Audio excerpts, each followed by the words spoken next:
Good morning. So despite having a currently reading pile that is 3 books high and a bunch of books on my festive TBR that I wanted to read, I'm deciding to do something completely different with my Saturday entirely filled with reading. I have decided that today we're going to try and read all of the Spiderwick Chronicles. I've never read any Holly Black before. I've never read the Spiderwick Chronicles. But today, we're going to read all of them. So we're going to start with The Field Guide, which is the first book. Then we have The Seeing Stone, Lucinda's Secret, The Ironwood Tree, and The Wrath of Mulgara. Yes, this is a 5-book series. I've never read more than 1 book in a series in a day before, I don't think. But these are pretty short. They've got lots of pictures in them. I think it's doable in just 1 day if we start now. Because inevitably I will end up on little side quests, getting sidetracked and doing other things as well. I do have access to all of the audiobooks through my work, so it means that if I do need to go outside, do some errands,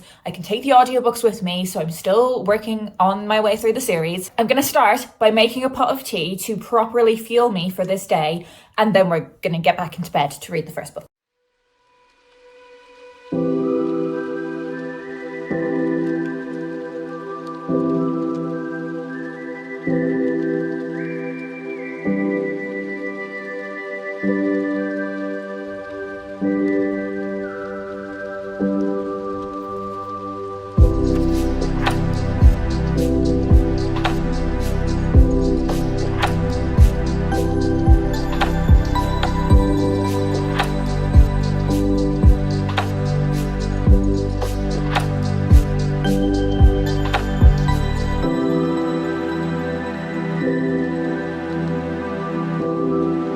Okay, so I have finished the first book and it took me less than 20 minutes to finish this. So suddenly the idea of reading all 5 of these books in 1 day has become far less intimidating. I didn't even finish my first cup of tea and I have finished the first book, but I'm having a lovely time and I really think that I might get through this entire series and still have plenty of time to finish the books that I'm currently reading. Well, maybe not all of them because there is 3 of them and I'm only halfway through all of them. So in this first book, we follow the 3 siblings moving into this big old mansion. And even though the fantasy elements of the book haven't quite kicked in at that point, they do towards the end of this book. Even that felt kind of adventurous and mysterious enough for me. These 3 siblings kind of going around this house, uncovering the mysteries that they can find in the house, finding this field guide book, finding a mysterious book. All of that was feeling really intriguing to me. And I think back on, being a child, being in a new house for the first time, whether that's somewhere you've moved into or just somewhere you're staying,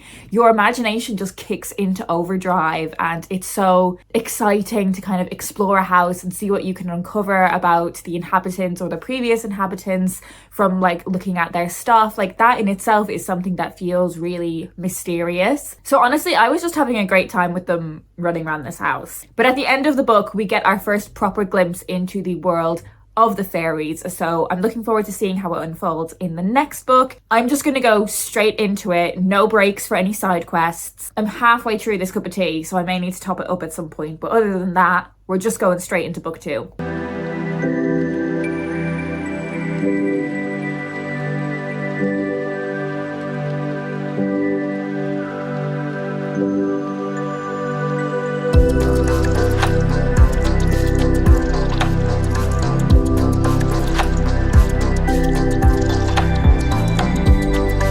I finished book 2. And I know this isn't a time challenge and I should be making sure to remind myself that it's not a time challenge, but I read that in just 15 minutes. I mean, I'm a fast reader anyway, but the fact that it's younger fiction as well. But I need to make sure to remind myself to not try and speed up. This isn't a time challenge. But I do guess realistically, even if I do a couple of side quests like I'm on now, I'll probably finish the whole series within an hour and a half. So that's a very productive morning. Right now, I'm deciding what pastry to have for my breakfast. I have frozen pain au chocolats and frozen almond croissants. I could have one of each. It's Christmas. No, I think I'm only going to have one. I'm going to have an almond croissant. As for my thoughts on book 2, we now have an injection of mild peril. One of the siblings has gone missing, so it's one of the 2 twin boys. So the other twin and the elder sister go off to try and find him, and along the way it really kind of expands the magical creatures that they are aware of. So they meet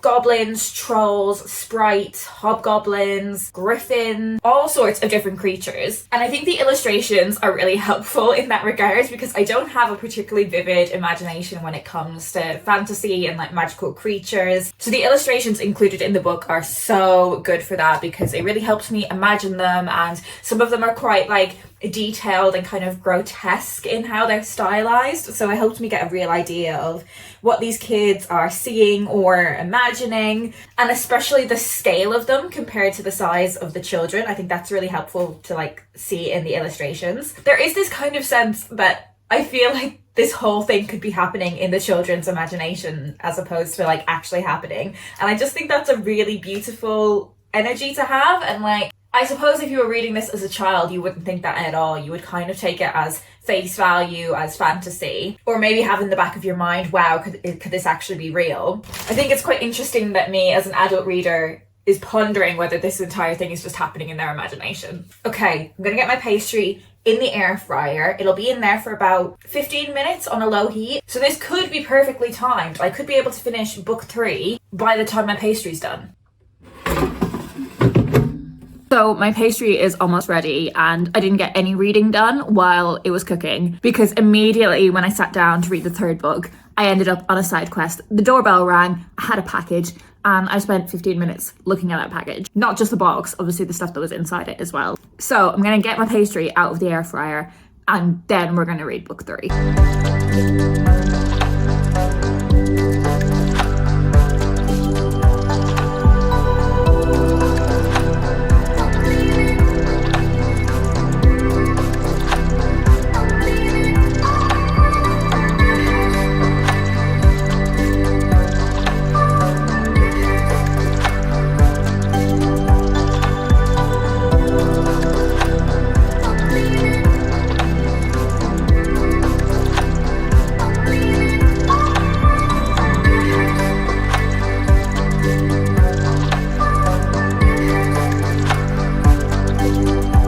Book 3 finished. So in this one, we're following the 3 kids as they go to visit their Aunt Lucinda in hospital. And Aunt Lucinda is the owner or a previous occupant of the big mansion that they are staying in. So they have lots of questions for her. Now, before they moved into the house, Aunt Lucinda warned their mother that the house was really kind of dangerous, and they had kind of assumed it was because it was just like an old house. It wasn't like, it was kind of run down a little bit.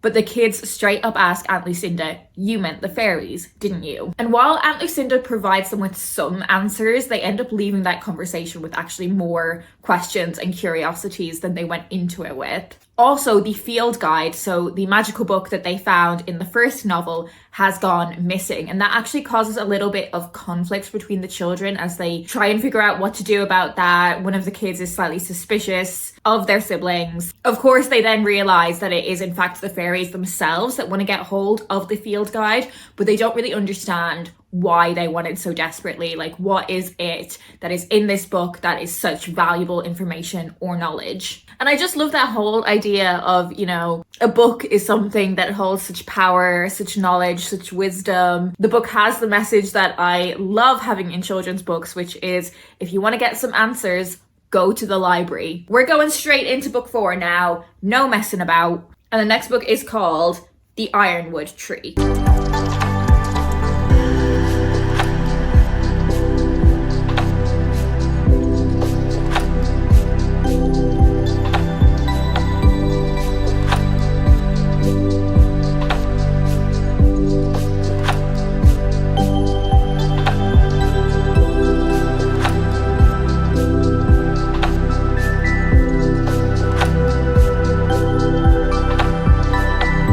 My downstairs neighbours have started playing music really loudly, and it's really ruining my cozy reading vibes. I hope you can't hear it on the video, but it is literally so annoying. It's driving me mad. But it didn't stop me from finishing book 4. I don't know if it's just because it's now the 4th book that I'm reading and I'm kind of less mesmerised by the novelty of this world, but I found this one a little bit slower than the other ones. But also at the beginning of the book, we're told that the fairies have been leaving the kids alone for a little while, that they've been quite quiet. And then we follow them going to a fencing tournament that Mallory, the older sister, is competing in. And it is there that the fairies start to rear their heads again. So there is a shapeshifter that causes some chaos, and then Mallory actually ends up being captured.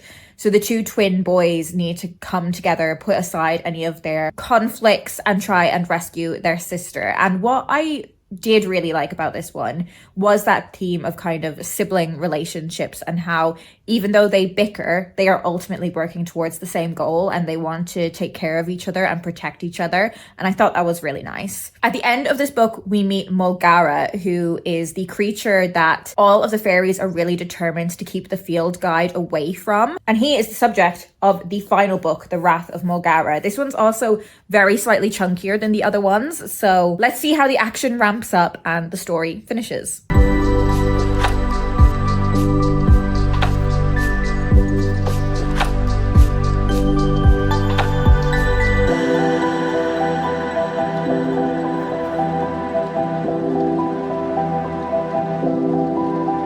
So there we have it, the entire Spiderwick Chronicles complete in just one cozy reading morning. I had such plans that we would do so many different activities together, that we might go outside, listen to the audiobooks, but I just flew through these so quickly. Like, my reading time for the whole series was probably about an hour and a half, and that does involve me getting slightly sidetracked with some side quests. To be honest, it's just as well that we finish these books very quickly, because I do not want to go outside. I don't want to have to go out and do anything. It is really gloomy, which you can probably tell by how dark like the screen is right now. I really enjoyed reading this 5-book series. In the 5th and final book, we obviously saw the climax of the action, but then also a very cozy and lovely resolution to all of the action and the whole series. I had a lovely time reading this. I think it was kind of perfectly pitched in terms of action and coziness. And I'm so surprised that it's taken me this long to read this series, not only because I read it so quickly, but because I enjoyed it so much. There are quite a few children's book series that I just didn't read as a kid. I don't think I had much kind of steering and direction in my reading journey growing up. I was very much allowed to just kind of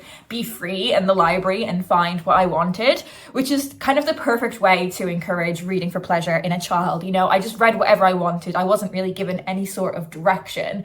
But I do think because of that, there are quite a few series like this that just completely passed me by. I find so much joy in reading them as a grown-up, and I do think because these were quite short, you know, it was taking me 15-20 minutes to read each of them, they felt so like episodic, and it was like binging a TV show. Did you read the Spiderwick Chronicles when you were a child? Is it something that you came to later in life? Have you not read them yet? Let me know down in the comments. And if you want to let me know you're here but you don't have anything in particular to say, leave me a fairy emoji. That seems quite fitting. And since I have way more time today than I thought I was going to have, I'm now going to go film some other YouTube videos. So I'm thinking about a book haul, because obviously more books have come onto my shelves recently. I'm thinking about doing a video that is all about my newfound love for cozy fantasy. That is it for me today. I hope you're doing well, and I will speak to you in my next video.